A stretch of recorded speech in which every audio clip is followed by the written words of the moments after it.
Hey everyone, it's Dr. Ramani, and welcome back to this YouTube channel on all things you ever wanted and didn't want to know about narcissism and what it does to you and what toxic relationships do to you. This channel takes on all kinds of issues related not just to narcissism, but also healing and expanding on that healing idea, because I know more and more people are saying, yeah, thanks, get it, got the narcissism part, want to heal, is that we now have a new healing program that will be starting in January. For more information on that, please click the link in the video description. You'll get the information you need there. And if you're new to this channel, because you're trying to learn about toxic relationships, it's a good time of year to do it. Please hit that subscribe button and also the notifications button. And then that way you will get notifications every time we put out a new video, which these days is every day. There's that much to say about this. So this is a new series we're going to be doing, and it's on how to be a supporter to somebody going through narcissistic abuse. Most of you start watching this channel because you're going through it. But over time, my hope is that as you're healing and recovering, you start saying, it ain't me anymore. It's my sister. It's my friend. It's my coworker. It's someone else I know. So in this new series on how to be a supporter, we're going to take on how to do that. Being a supporter to someone going through narcissistic abuse can be really difficult because you often feel so helpless. So again, welcome to this new series. This series is meant to serve sort of two purposes: to give everyone watching tips on how to be there for someone who's going through narcissistic abuse in a way that's good for them and doesn't make things worse for them.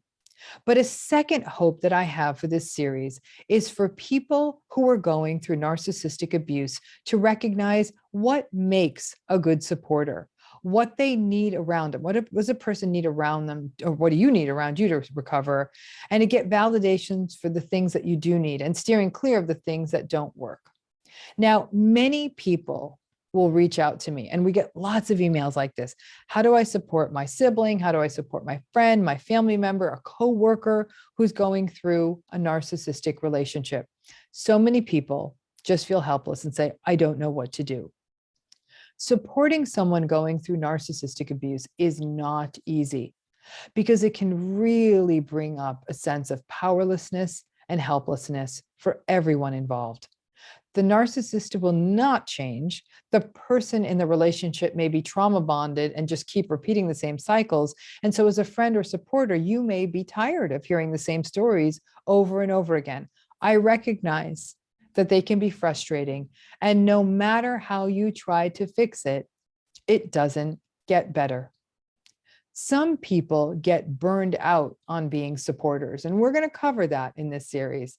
Some people want to fix everything. Some people make the mistake of minimizing or gaslighting.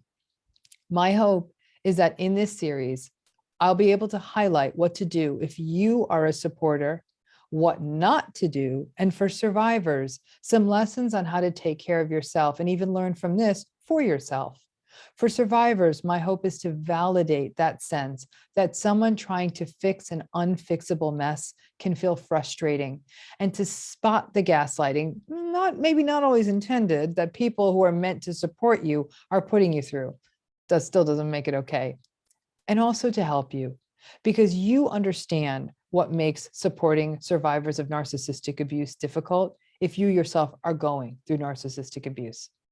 So in today's episode, let's start with a mistake that many people make when they're trying to support or help someone that's getting out of a narcissistically abusive situation. They make the mistake and they say, just put it past you. I'd love for you to drop in the comments if anyone said that to you and how it felt. Let us know. Now, narcissistically abusive relationships end for a number of reasons and in a number of ways: divorce, a breakup, quit a job, cut off from the family, go no contact, death. But we have to be clear that a relationship ending on paper, as it were, just ending, doesn't mean that the demons of that relationship don't continue to run around in your mind. In fact, rumination is one of the most difficult aspects in terms of recovering from narcissistic abuse. Even when the person is no longer in your space, your daily life, that daily tape that plays in your head over and over again can really leave you physically feeling stuck. If you have gone through narcissistic abuse and you are a ruminator, It can be quite normal to want to talk about it, and you are likely to turn to your supporters because they feel safe. You may be on the cusp of getting out and wanting to talk about the many parts of the relationship that bring you down. You may have just left, or you may have been out of this relationship for years. Rumination is tough, but the hope is that by talking things out, that over time, you may be able to release it or problem solve it. But keep in mind, this takes a long time. If you are a supporter listening to this rumination, it can be very tempting to look at the survivors and say, you're out, just let it go. You no longer live together, just put it in the past. God, your father's dead, just put it down, let it go. You're getting a divorce, it's done, just let it go. You're no longer in that job, put it behind you. It's tempting to say these things. Don't do it. Narcissistic abuse behaves like trauma. It is like tentacles that get ensnared in the soul. It changes your emotional and cognitive experience of the world. It undercuts your sense of self. It robs you of potential. It exhausts you and depletes you. And like trauma, just because the stimulus, the traumatic stimulus, is no longer present, it doesn't mean that the experience fades with it. A military veteran home from combat may carry those wounds for years, even if there's no longer a war happening around them. The same with an assault survivor or a survivor of a horrible natural disaster. These traumas and agonies get stuck in our brains. And just because someone is no longer in a relationship doesn't mean it is so easy to just put it behind them. It can be dangerously simple to believe that, they don't have to deal with the day-to-day of this anymore. Why are they still talking about it? Because they have to attempt to release it, because it is still there, those thoughts, confusing them, impacting them. Spending time with a survivor of narcissistic abuse is not always easy. It can be difficult to hear about the unchanging helplessness of their situation and to witness what has been done to them. Over time, many people do put it behind them, but it takes time, sometimes a very long time. So when someone is sharing with you the real experience of what this narcissistically abusive situation was, it's important to not rush their healing or invalidate their experience by simply saying, put it behind you. It's not that easy. This next part I'm going to say will sound pessimistic, but it's not meant to be. I'm just trying to be realistic. You know, it's Dr. Ramani, right? The pessimist. I am not convinced that any survivor ever completely puts it down completely. The perma-echoes of narcissistic abuse may be things like lifelong self-doubt, a discomfort with conflict, fear of letting other people down, a sense of not being enough. The list is endless. And I've been talking with survivors who 20 to 30 years after they've been out of these relationships, but can still, in excruciating detail, describe how the narcissistic person in their lives left them confused and cowering. And they can still see how those experiences shape them to this very day.